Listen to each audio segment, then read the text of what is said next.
ত্যাগ শিকারের একটা মূল্য আছে, এবং ওনার সাহস থেকে আমরা সাহস পেয়েছি। আমাদের মতো লোক যখন বৎসরের পর বৎসর রাস্তায় সংগ্রাম করেছি, জেলে গিয়েছি বারবার, এই সাহস জুগিয়েছি কিন্তু বেগম খালেদা জিয়া। ওনার কাছ থেকে আমরা সাহস পেয়েছি। উনি যদি সেদিন কম্প্রোমাইজ করত, আমাদের এই সাহস আসত না। উনি আমাদেরকে সাহস জুগিয়েছেন, উনি আমাদেরকে দেশপ্রেমিক নাগরিক হিসেবে তৈরি করেছেন, উনি স্বাধীন সার্বভৌম দেশের পক্ষে আমাদেরকে দাঁড় করিয়েছেন।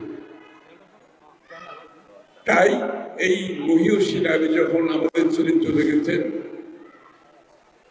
উনি কিন্তু একটি বড় জিনিস এই দেশকে দিয়ে গেছেন, সেটা হচ্ছে স্বাধীন সার্বভৌম বাংলাদেশ। আধিপত্যকারীদের কোন জায়গা বাংলাদেশের উনি কোনোদিন মেনে নেয় নাই। উনি গণতন্ত্রের ব্যাপারে কোনো সমঝোতা করেন নাই, বাংলাদেশের মানুষের স্বার্থের জন্য কোনো সমঝোতা করেন নাই। তাই আজকে ওনার জন্য বাংলাদেশ জাতীয়তাবাদী দল, ওনার জন্য ওনার ধারায় জনাব তারেক রহমান বাংলাদেশের সকলের কাছে গ্রহণযোগ্য নেতা হিসেবে পরিচিত হয়েছে।